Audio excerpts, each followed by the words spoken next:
Welcome back.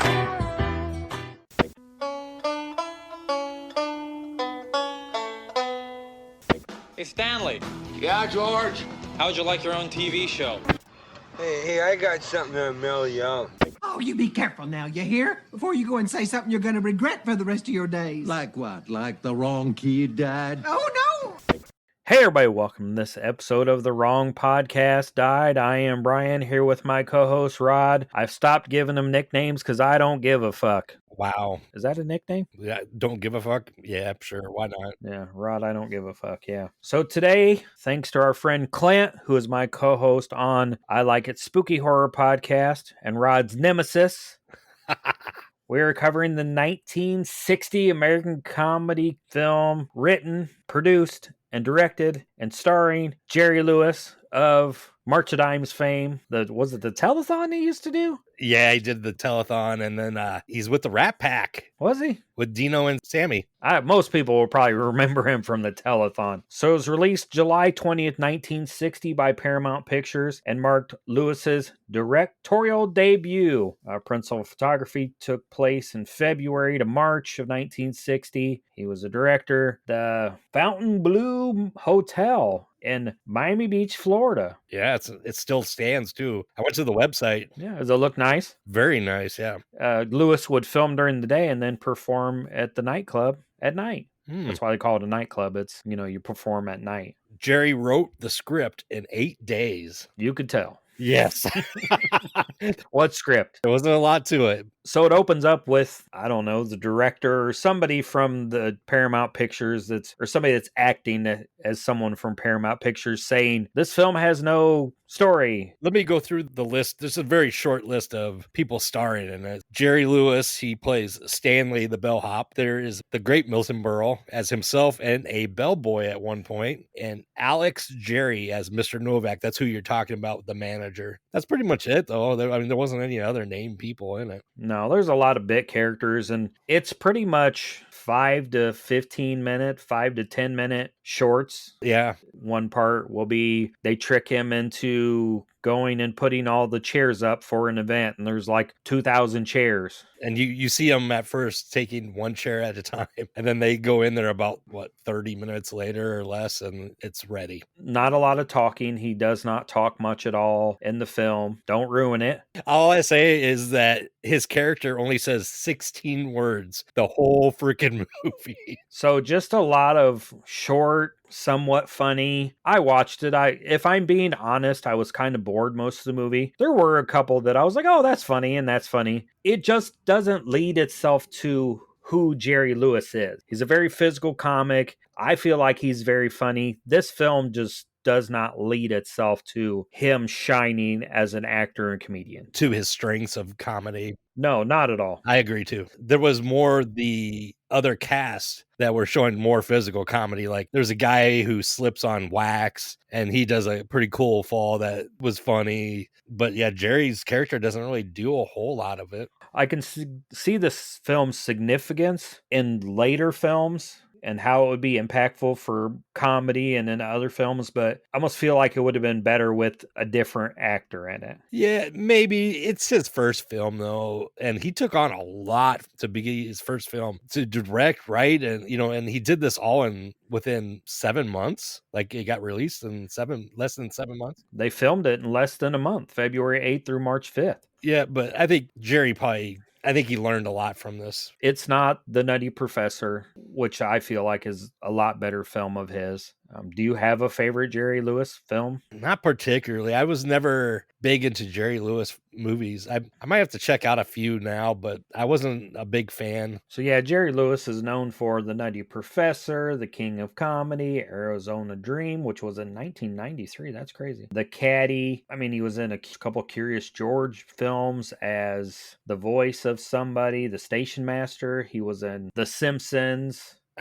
Jerry's work is vast. And it goes on forever. If you pull up the IMDb, it just goes on forever and ever and ever and ever. And it's still going. And it's still going. He was in so much stuff. And he did the MDA, the Muscular Dystrophy Association telethon, for years and raised, I would imagine, billions of dollars to help, muscular dystrophy research and helping children so that they had, some happiness in their lives. And that was a huge part of pop culture. Hell, for The telethon, yeah. yeah, the telethon, Labor Day telethon. It first aired in 1966 and its final air date was in 2014. Wow. He died shortly after that, like 2017. You have to think he raised funds for 48 years to help people with muscular dystrophy and was on all weekend. I mean, it was a morning, noon, and night. Started on that Friday, I think, and went until that Monday. Yeah, and I mean, you have to think in 2011, the fundraiser included appearances by Celine Dion, Jennifer Lopez, Darius Rucker, Steven Tyler, Richie Sambora, Randy Jackson, John Cicada, Martina McBride, Lady Annabelle. That's just 1 year that all these people came on this and helped people with muscular dystrophy. That was the last year? No, that was like 3 years before the last year. Okay. Here you go. It raised somewhere close to $2.45 billion. Holy crap. And that was only through 2009. That's insane. Yeah, it had a Smile by Charlie Chaplin and then Stronger by Kelly Clarkson were the theme songs. What doesn't kill you makes you stronger. Stand a little taller. Just crazy running time. 1,209 minutes from 1966 to 2010. So all weekend. 21 and a half hours starting on Sunday evening preceding Labor Day and continuing till late of the night. Yeah, just that and pop culture spanned years. So he's important for that, but he's also important because he was a great comedian and a great actor. Just not my favorite Jerry Lewis film. I mean, it made $10 million in the U.S. alone. Which one was your favorite? Oh, The Nutty Professor, which went on to get a bunch of remakes and stuff. So I was thinking of other physical comedians throughout the generations. So I kind of have a little bit of a list of ones that no particular order, but I thought, of course, Charlie Chaplin was amazing, a comedian. Rowan Atkinson, Mr. Bean. Jim Carrey is undeniably a great physical comedian. And of course, Jerry Lewis. But one that when I was looking up to see some of the names just to get a reference and try to think about this, John Ritter was not on that list. And I've always thought John Ritter is one of the best physical comedians. Yeah, I mean, in Three's Company, yes. Yeah, Three's Company, he was like amazing. And that went on for like at least 7 seasons, I think. I'm trying to think. There's one that they show before The Last Picture House that I always think. Buster Keaton is who they show at The Last Picture House. Okay. I don't know if you know him, but I've heard of him. They show like clips of his early movies and they say if Buster didn't talk, then neither should you. Because they're like saying don't talk during the movie, or you'll get kicked out. Three's Company ran for 8 seasons. That's a long time. Yeah, and I mean, in Stay Tuned, he had some physical comedy, and I love Stay Tuned, but my favorite John Ritter movie is Sling Blade. Yeah. Where he's out of his comfort zone. And that's the same with Jim Carrey. I like Jim Carrey, he's fine, but I like Jim Carrey in The Truman Show and in Man on the Moon, which I love Man on the Moon, which is a comedy of sorts, but it's also very serious. I mean, but if you're talking physical comedy, you don't need to go any further than the Three Stooges.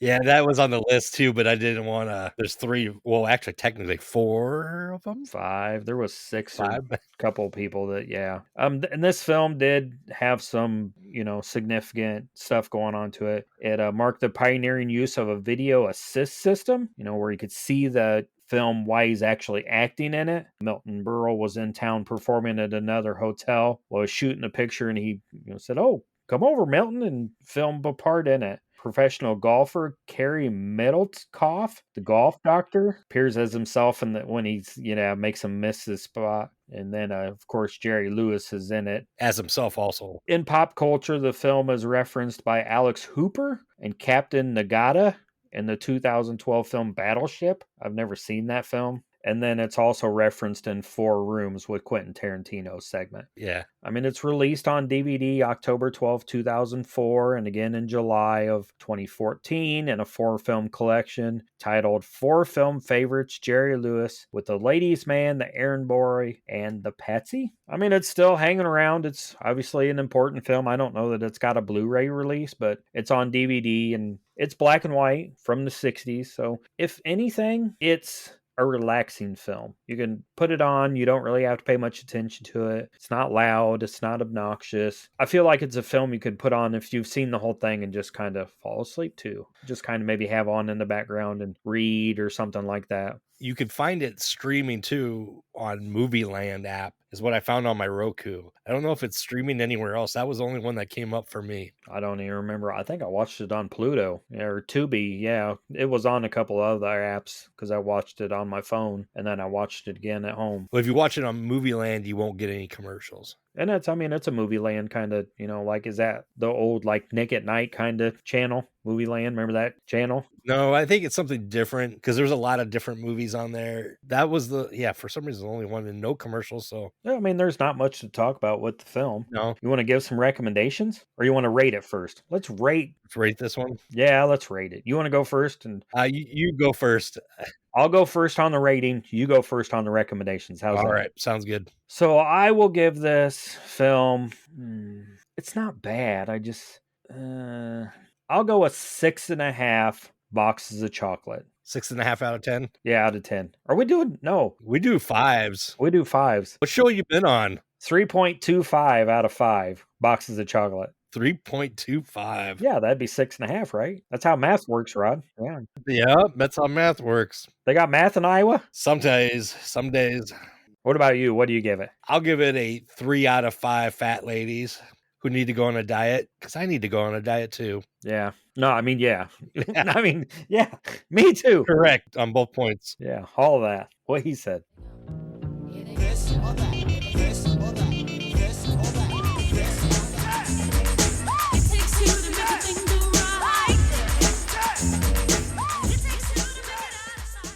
Okay, my recommendation, if you like this film, is pretty obvious, I think. It's the 1995 Four Rooms. It's a comedy anthology, 4 segments, where you follow Tim Roth as Sam, the bellhop, and he just gets into trouble all night long. I believe it's New Year's Eve. You get witches, you get naughty kids, but it's a fun one. You got Tim Roth, of course. You also have Madonna. You got Antonio Banderas, Bruce Willis, Jennifer Beals, and Quentin Tarantino, who directs and stars in one of the segments. So my recommendation, and I'll give you 2 because I knew you were going to take that one. It was pretty obvious. That is one movie that I had on my recommendations. But the first one is Mr. Bean's Holiday from 2007. And if Mr. Bean goes on holiday, there's bound to be a bellhop somewhere. And he wins a trip to Cannes. And like you said, Mr. Bean. Rowan Atkinson. Yeah, Rowan Atkinson is a great physical comedian. Then the other one stars Dudley Moore, and I can't remember what year it's from, but it's called Blame It on the Bellboy. I've never heard of that one. Mix-up, mash-ups, madness and mayhem, it's all part of the service. It had like a 20% on Rotten Tomatoes, which that's not the end-all to be-all, but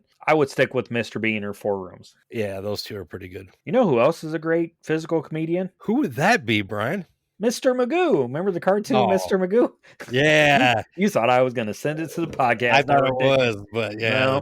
No, wrong. Mr. Magoo. That brings me to a little story. So I work in a Walmart pharmacy, and I had this one older gentleman who I just loved him. His name was his first name, and he looked just like Mr. Magoo. I broke down one day and told him, "Hey, you remind me of Mr. Magoo." And sadly, though, about 5 years ago, he passed away. HIPAA.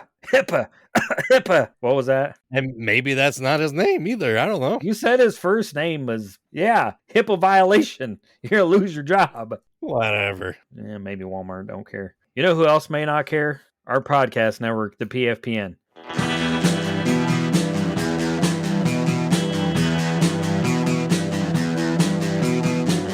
You're listening to the Prescribed Films Podcast Network, home to hundreds of hours of free podcast entertainment. The shows on this network all have a common goal: providing you with the best discussions about movies and other forms of entertainment media. The PFPN hopes to fill your earholes with audio joy. Visit our website with links to all the other amazing shows at www.thepfpn.com. Thanks for listening.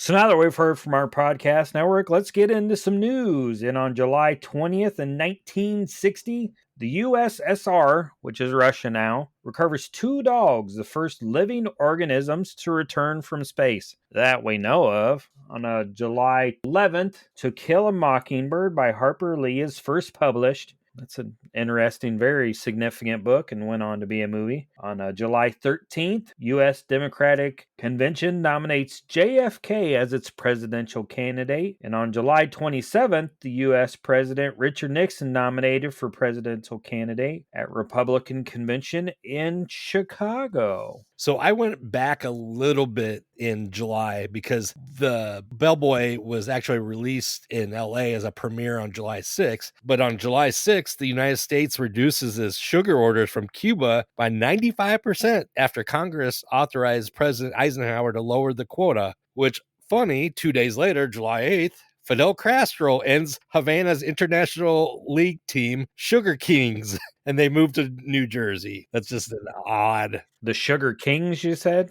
Also on July 6th, Dr. Barbara Moore completes a 3,207-mile walk from LA to New York City. What was she doing that for? I have absolutely no clue. Just to prove the world, hey, women can walk this far too. And they can. I don't know why anybody, man or woman, would have want to walk that far. Beats the hell out of me. They had cars back then, didn't they? And planes and horses and yeah, 1960s. Ponies, mules. Also on July 6th, the crash of a U.S. Navy blimp killed 18 men off the coast of New Jersey. Why does the Navy have a blimp? Well, maybe that's why that lady walked. She's like, fuck getting killed in a blimp. I'm going to walk. One piece of information I found for a marriage around then, actress Betty Davis divorces actor Gary Merrill after almost 10 years of marriage. Their age difference was, she was 52 at the time and he was 46. So she was rocking the cradle a little bit, but not by much. No, she was only 8 years younger or older, right? 6 years. 6 years. That's not robbing the cradle, Rod. And one last piece. On July 4th, due to the post-Independence Day admission of Hawaii as the 50th U.S. state on August 21st of 59, the 50-star flag of the United States debuts in Philadelphia almost 10 and a half months later. It took that long to get a new flag made, huh? Right. We still have it. Yeah, we do. And on the music charts, I'm Sorry by Brenda Lee is number 1 in the U.S. Number 1 in Great Britain is Good Timin' by Jimmy Jones. Jimmy Jones and the Kool-Aids. No, that was later on. I kept finding different ones. Like I found the one you just mentioned, Alley Oop by Hollywood Argyles. Well, this cat's name is Alley-Oop. Was it for like 4 or 5 days? 7 days. It was July 11th through the 18th, Alley-Oop by the Hollywood Argyles. And then in August, the Itsy Bitsy Teeny Weeny Yellow Polka Dot Bikini by Brian Hyland was number 1. And that's just a fun song. If you've ever heard it, I don't know. It's probably not appropriate nowadays, but it's get you canceled. Yeah, kind of catchy. And I'm sure eventually it'll be a TikTok thing. What about for the country charts? Did you have anything for that? What I had would have been earlier July. Please Help Me, I'm Falling by Hank Lachlan. And I think that was number 1 for several weeks. And then Chubby Checker releases his version of The Twist in the U.S. Number 1 R&B of that earlier in that month was A Rocking Good Way to Mess Around and Fall in Love by Dinah Washington and Brooke Benton. And then I had a couple births. Katie Rebbit, Prince Andrew's former girlfriend, is born in England. And Lauren Gregg, American soccer coach of the 2000 and 1997 U.S. women, and a midfielder at North Carolina, was born in Rochester, Minnesota. So I went back. I found some other births since I had an earlier release on mine. On July 2nd, Julia Montgomery, who's an American actress, she was in One Life to Live, but some of us nerds would recognize her from Revenge of the Nerds.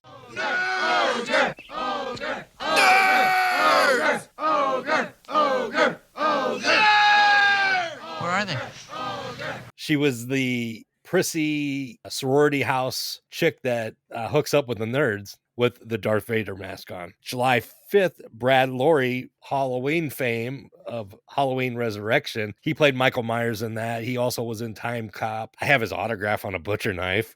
Oh, there you go. July 9th, wrestling fans, Mark Merrill, the professional wrestler born in Buffalo, New York. Nah. Oh, come on. Wild Man Merrill? His wife, ex-wife, is more important in wrestling circles than he was, right? Yeah, and he got very jealous. You don't see clips of Mark Merrill, you see clips of Sable. And you know who she's married to, right? Brock Lesnar. Or Yeah, Brock Lesnar, yep. is she still? I don't think she is anymore. Maybe not. I don't know. One last one on July 10th, Roger Craig, the running back for the Super Bowl winning San Francisco 49ers, was born in Davenport, Iowa. Yeah. Not too far from you. No, not too far from you. Not too far from either of us. Hey, you know what else is in Davenport, Iowa? Oh, would it be a certain theater? Yeah, the Last Picture House. They used to have Roger Craig's sports bar in one of the casinos. Roger, he was one of the probably the better running backs that's not in the Hall of Fame, but he was a very important part of, the Joe Montana, Jerry Rice, John Taylor, Dwight Clark, Charles Haley, those great 49ers teams that went to, I think, won 4 Super Bowls. 1984, 88, 89, and I thought there might have been, those are the ones that he went to. So 3 of them at least. He was the first 1,000-yard rushing and receiving in the same season. He's not in the Hall of Fame? I don't think so. Wow, because he's a 4-time Pro Bowler too. I had one death. German businessman and founder of Rolex and Tudor, Hans Wilsdorf, dies at 79, July 6th of 1960. Never got me a Rolex. Did you ever get you a Rolex? No, I don't even wear a watch now. I have an Apple Watch that I hate, but I want to get to wearing my old watch again that just told the time. That's how old I am. Well, in sports news, on July 4th, Yankees outfielder Mickey Mantle hits a 3-run homer versus Washington and becomes the 18th player to hit 300 home runs. And on July 9th, British Open men's golf, St. Andrews, Australian Kel Nagle wins his only major title by 1 stroke from Arnold Palmer. He beat Arnold. And then on July 18th, baseball votes to add Houston and New York as franchises. So Houston Astros and New York Mets, they were both National League teams at the time. Houston has since moved to the American League and cheated a bunch to win some World Series, and the Mets still suck. They cheat? Well, there was that big scandal a couple of years ago where they were, I guess, caught. I don't even know how. My aunt and uncle live in Houston, and they're big Houston fans. And the team in Davenport used to be the Houston's farm league team. So I've seen some really good players go through there, but there was a big scandal a couple of years ago, which whatever. Here was something that I found interesting in 1960. So on July 11th, the 28th All-Star baseball game, the NL wins 5-3 at Municipal Stadium in Kansas City. Then on July 13th, the 29th All-Star baseball game, the NL wins 6-0 at Yankee Stadium in New York. I was like, they're the same year. And then I found out from 1959 to 1962, the MLB played 2 All-Star games each season to raise money for the players' pension funds and other causes.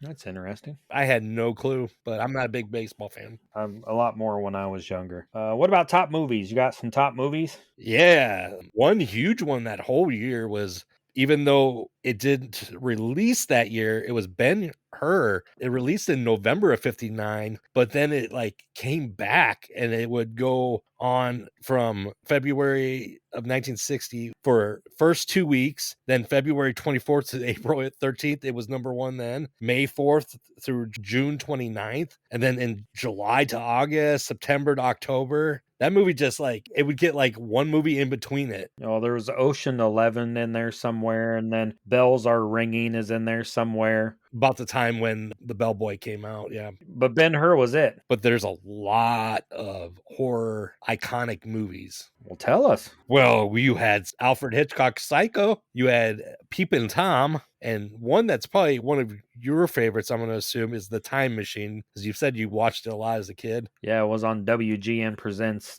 Sunday morning classics a lot on Channel 9 out of Chicago, which I feel like a lot of people got that station. Well, a lot of people went to church, so maybe they didn't see it. I didn't go to church. And it was like Mutual of Omaha's Wild Kingdom was on first, and then you would get that. And as a kid, you'd watch that because you're hoping to see some animals getting it on. And then you're like, now we can watch Sunday morning classics. And it was like The Time Machine and Moby Dick, 20,000 Leagues Under the Sea, Gulliver's Travels. But The Time Machine was like early gateway horror for me, at least, to see that and be like, oh, this is cool. Like, it's more of a science fiction, but it bleeds in a lot of the horror stuff. The Morlocks are pretty scary. And it's significant. I mean, you see the Time Machine and Gremlins, and when the dad's at the convention, it's in, and then it's gone. Like, you see it, Yeah. and then it's gone. So it comes up pretty often in pop culture. A few other movies that came out that year. Mario Bava's Black Sunday. Oh, and we covered that on a I Like It Spooky Horror podcast. The original Village of the Damned. Last but not least, William Castle's original 13 Ghost. Oh, which he did in 3D at one point. I have my Blu-ray copy. You can actually see the 3D. that would have been fun to see in a theater. It's just the blue-red one, but yeah, that guy did so many gimmicks. And if you like William Castle, you can go back and listen to the I Like It Spooky Horror podcast again. We've covered Matinee, which is a throwback to that time period in William Castle films. It's a fun one. Oh, yeah. You got any top toys? The big thing that it came in 1959, but it continued through 1960 is Chatty Cathy, the little doll that you pull the string and she just talks. And one of the other ones, probably the top toy of 1960, was the Etch-a-Sketch, which was made by a French electrician. That I didn't catch. Isn't it made by Whammo? Originally made by the Ohio Art Company, which launched the Magic Screen in 1960, which was a whole new way to draw without pencil and paper, and you could erase with a shake of your hands. Of course, we know it as the Etch-a-Sketch, which you could still get today. Yeah. I was never really good. I mean, I feel like that's a talent that you have to have. You imagine drawing something for hours and then you fucking drop it or somebody shakes it. You're like, you son. Yeah. It wouldn't last anyways, but no, probably not. Some of the other toys, the Ponytail Barbie was offered in 3 different hair colors: blonde, brunette, and Titan. Technically, it's redhead. And the rarest was a blue-eyed redhead doll. I wonder what that's worth now. Probably worth something. Probably in a museum somewhere. That's all I have for toys. Do you have any news on TV? I found nothing on TV. Did you find anything on TV? For TV, the ratings for that year, you can't find a specific week, but Gunsmoke was number 1, Wagon Train, then Have Gun, Will Travel. The number 4 came the Andy Griffith Show, and number 5, The Real McCoys. So all Westerns except for one. And we kind of talked about this in a past episode. I believe Planet of the Apes is when some of these shows were still going then. Oh, Gunsmoke was on forever, I feel like. I always joke about Gunsmoke because that's where they live at the Ponderosa, right? I think so, but... Or is that Bonanza? I don't know. But it's like, how the hell do these people have so much trouble every damn week? Wouldn't you move? You'd be like, okay, Paul, we got to give up this land and go somewhere different because it's always something. Whether it's Indians or, cattle thieves or, just something. The well ran dry. The crops are dead. My woman ran away. Every week it's something different on these Western shows. I guess that makes for good TV. I don't know. What about cost of living? In 1960, income was anywhere from $5,000 to $10,000. An average home cost $10,000 to $15,000. Average car was $2,000 to $3,000. Gas was 25 to 30 cents. Electricity was about 2 cents, and it's about 12 cents now, and it's probably more than that now. I mean, you get 3 pounds of apples for 49 cents. Let's see here. You get a car for about $5,000. Tax rate was 20%, and the minimum wage was $1.25 an hour.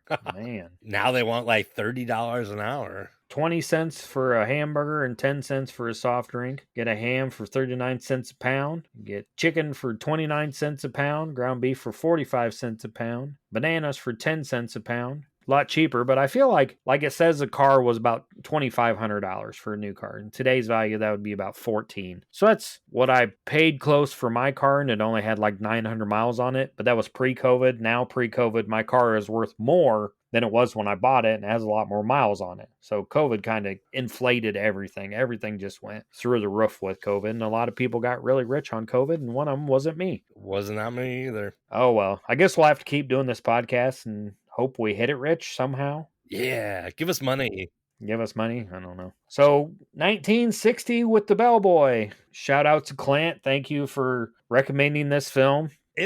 It wasn't bad. I didn't hate it. No, it's not horrible. It's something from history. I mean, it's Jerry Lewis's first movie, so Well, it's his first film he directed, and well, yeah, that he directed, wrote, and everything. So, but yeah, I think it's got some historical importance. be a fun throw on if you having the family over and you just want something in the background to maybe check out and watch and laugh. And it's appropriate for all ages. Kids might find it funnier than the adults. Probably Seeing people fall and laugh and all that stuff. So it's like Jackass, people. This is our Jackass. It probably was at the time. People were like, oh, I can't believe he's doing that or saying that, or I didn't really talk. But yeah, don't forget to like and subscribe to The Wrong Podcast Died, wherever you get your podcasts. Check out the I Like It Spooky Horror podcast. Check out Appendages. Check out Indie Spotlight. Check out Generational Trauma. Yeah, Clint's new one. Yeah, well, not new. I mean, hopefully it's got a couple episodes out by now, because it sounds like you're really excited to find out about the haunt industry. Yeah, I want to hear about what every aspect of there is of those, because I've never been to a haunt. You've never been to a haunted house before? No. Wow, weird. I am. Yeah, you love scary movies and don't go to haunted houses. Pretty much, yeah. Am I a fraud? No, I don't really care for haunted houses. They're okay, but I much rather sit and watch a scary movie than go through a haunted house. I don't know. It's just such is life. What else you got to say? Anything? Yeah, as our snail-eating friends that gave us the Statue of Liberty say, jusqu'à la prochaine fois. I thought you said snow eating. I was like, snail eating. The French gave us the Statue of Liberty. The snail eating. They eat snails over there? They eat snails. Bye. That marks the end of our broadcast day here at The Wrong Podcast Died. Our transmission is powered by a frequency of 800 watts. We will resume our usual programming in 2 weeks. Until then, we bid you good night.